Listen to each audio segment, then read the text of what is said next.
Assalamualaikum warahmatullahi wabarakatuh. Perkenalkan kami dari kelompok manajemen pemasaran organisasi non bisnis yang beranggotakan yaitu pertama ada rekan saya yaitu Asri Nurul Husna dengan NIM belakang 239. Lalu yang kedua saya sendiri Intan Nurul Awalia dengan NIM belakang 246. Di sini kami akan mempresentasikan mengenai perilaku penggunaan kantong plastik di wilayah Pasar Cijerah.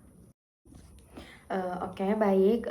Untuk slide pertama, di sini saya akan menjelaskan mengenai masalah atau perilaku negatif yang ditemukan. Nah, untuk poin pertama di sini yaitu ada masalah. Nah, di Indonesia ini masih banyak penggunaan kantong plastik di segala aspek. Namun sayangnya pengelolaan sampah plastik di Indonesia ini belum bisa terkelola dengan baik. Nah, masalah ini muncul karena sifat sampah plastik yang tidak mudah terurai, sehingga sampah kantong plastik pun menjadi salah satu penyumbang utama bagi pencernaan lingkungan baik di darat maupun di laut. Lalu yang kedua yaitu ada perilaku negatif. Nah, adanya perilaku negatif dalam penggunaan kantong plastik secara berlebihan yang secara tidak sadar sudah menjadi zona nyaman bagi banyak orang saat berbelanja.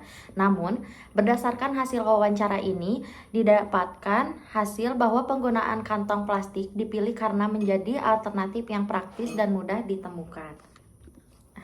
Oke, baik. Di sini kami mengambil lokasi untuk penelitian ini di Pasar Cijerah dengan sampel yaitu 155 orang. Oke, baik. Untuk slide selanjutnya, di sini saya akan menjelaskan mengenai operasionalisasi variabel. Nah, untuk variabel di sini menggunakan nilai yang dipersepsikan pelanggan. Nah, untuk di slide selanjutnya di sini ada definisi konseptual ya, yaitu selisih antara penilaian pelanggan prospektif atas semua manfaat dan biaya dari suatu penawaran terhadap alternatifnya. Kotler dan Keller 2013. Lalu di sini indikatornya terdapat beberapa indikator diantaranya yaitu ada manfaat produk, manfaat layanan, manfaat personal, lalu ada manfaat reputasi, biaya moneter, biaya tenaga, biaya waktu, dan biaya pikiran. Dan untuk skala ukur di sini kami menggunakan skala interval. Oke, baik. Di sini saya akan menjelaskan mengenai pembahasan kuesioner. Nah, untuk kuesioner ini ada alternatif jawaban yaitu STS, TS, R, S, dan SS. STS yaitu sangat tidak setuju, lalu TS tidak setuju, R ragu-ragu, S setuju, dan SS setuju. Nah, untuk selanjutnya di sini saya akan melanjutkan pembahasan mengenai pernyataan-pernyataan yang ada di dalam kuesioner. Untuk poin yang pertama yaitu ada manfaat produk. Nah, di manfaat produk ini terdapat 4 pernyataan. Yang pertama yaitu saya senang menggunakan kantong plastik karena dapat digunakan berkali-kali. Lalu yang kedua yaitu saya senang menggunakan kantong plastik karena mudah dibawa kemana-mana. Lalu yang ketiga saya senang menggunakan kantong plastik karena dapat menampung banyak barang dan tidak mudah sobek. Lalu yang keempat yaitu saya senang menggunakan kantong plastik karena saya merasa bahwa kantong plastik memiliki banyak kegunaan. Nah, untuk di poin yang kedua yaitu ada manfaat layanan. Nah, untuk manfaat layanan ini terdapat 2 pernyataan. Lalu untuk pernyataan pertama yaitu saya merasa dengan menggunakan kantong plastik memudahkan saya membawa barang. Lalu yang kedua, saya merasa dengan menggunakan kantong plastik dapat memberikan rasa aman terhadap barang bawaan. Nah, untuk yang ketiga, di sini ada manfaat personal. Nah, untuk poin manfaat personal ini hanya terdapat 1 pernyataan, yaitu saya merasa lebih praktis dengan menggunakan kantong plastik. Oke, baik. Untuk slide selanjutnya di sini masih mengenai pembahasan kuesioner. Untuk poin keempat di sini yaitu ada manfaat reputasi. Untuk manfaat reputasi terdiri dari 3 pernyataan. Yang pertama, saya merasa dengan menggunakan kantong plastik dapat memberikan rasa percaya diri saat membawa barang. Lalu yang kedua yaitu saya merasa dengan menggunakan kantong plastik dapat menjaga lingkungan menjadi lebih ramah. Lalu yang ketiga, saya merasakan sensasi hedonism saat membawa barang menggunakan kantong plastik. Lalu untuk poin kelima di sini ada biaya moneter. Untuk biaya moneter terdapat 2 pernyataan. Yang pertama, saya merasa dengan menggunakan kantong plastik dapat menghemat uang saya karena diberikan secara gratis pada saat berbelanja. Lalu yang kedua, saya merasa dengan menggunakan kantong plastik dapat menghemat uang saya karena harganya yang terjangkau. Lalu untuk poin keenam di sini ada biaya waktu. Untuk biaya waktu terdapat dua pernyataan. Yang pertama yaitu saya merasa menggunakan kantong plastik dapat mempersingkat waktu dalam mengemas barang. Lalu yang kedua, saya merasa menggunakan kantong plastik dapat menghemat waktu karena dapat dengan mudah ditemukan. Lalu untuk poin ketujuh, di sini ada biaya tenaga. Untuk biaya tenaga terdiri dari tiga pernyataan. Untuk yang pertama yaitu saya merasa menggunakan kantong plastik dapat menghemat biaya tenaga karena mudah didapatkan. Lalu yang kedua, menggunakan kantong plastik dapat mengurangi beban saya saat membawa barang. Lalu yang ketiga yaitu saya merasa ringan saat membawa kantong plastik kemana saja. Lalu untuk poin yang terakhir yaitu ada biaya pikiran. Dan untuk biaya pikiran di sini hanya terdapat satu pernyataan, yaitu harga kantong plastik lebih murah dibandingkan dengan kantong jenis lainnya. Untuk slide selanjutnya di sini akan dilanjutkan oleh rekan saya, Saudara Asri Nurul Husna. Terima kasih. Mohon maaf bila banyak kesalahan. Wassalamualaikum warahmatullahi wabarakatuh. Baik, izinkan saya memperkenalkan diri. Perkenalkan, nama saya Asri Nurul Husna dengan NIM belakang 239. Di sini saya akan menjelaskan mengenai uji deskriptif dari karakteristik responden yang didapatkan dari hasil output SPSS. Bisa terlihat pada slide berikut bahwa ini merupakan hasil dari uji deskriptif karakteristik responden yang mengisi penelitian penggunaan kantong plastik pada wilayah Pasar Cijerah. Selanjutnya, dari hasil analisis data yang telah dijelaskan sebelumnya, maka dapat diinterpretasikan sebagai berikut. Yang pertama ialah banyaknya jenis kelamin yang mengisi kuesioner penelitian penggunaan kantong plastik pada wilayah Cijerah ini paling banyak diisi oleh jenis kelamin perempuan dan sisanya oleh laki-laki. Yang kedua, untuk usia 33 tahun hingga 40 tahun paling banyak mengisi kuesioner pada penelitian ini. Di peringkat kedua ada 25 sampai 32 tahun dan paling sedikit yang mengisi ialah 17 hingga 24 tahun. Selanjutnya di sini ada responden dengan pekerjaan paling banyak yang mengisi kuesioner pada penelitian ini. Yang pertama ialah wirausaha, yang kedua adalah ibu rumah tangga, yang ketiga karyawan swasta, yang keempat pelajar atau mahasiswa, dan yang terakhir ialah pegawai negeri.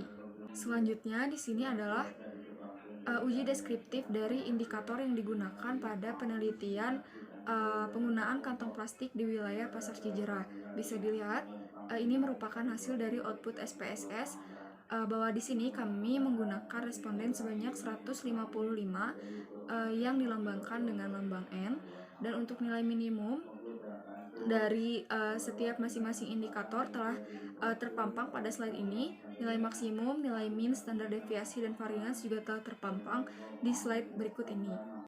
Di sini ada interpretasi hasil dari analisis data untuk variabel manfaat. Karena di sini kami menggunakan variabel manfaat itu ada 4. Di sini kami juga menjelaskan interpretasi hasil analisis data untuk keempat variabel manfaat. Yang pertama ada manfaat personal. Berdasarkan hasil output SPSS menunjukkan bahwa jumlah nilai maksimum itu adalah 5, nilai minimum 1 dengan rata-rata 3,84 dan standar deviasi 0,849, maka dapat disimpulkan bahwa manfaat personal yang dirasakan oleh responden saat menggunakan kantong plastik relatif besar dengan melihat dekatnya nilai rata-rata dengan nilai maksimum. Untuk manfaat layanan, didapatkan hasil bahwa dengan nilai minimum 2, maksimum 10, rata-rata 8,13, dan standar deviasi 1,449, disimpulkan bahwa manfaat layanan yang dirasakan oleh responden saat menggunakan kantong plastik juga relatif besar. Ini dilihat dari melihat dekatnya nilai rata-rata dengan nilai minimum. Yang ketiga ada manfaat produk.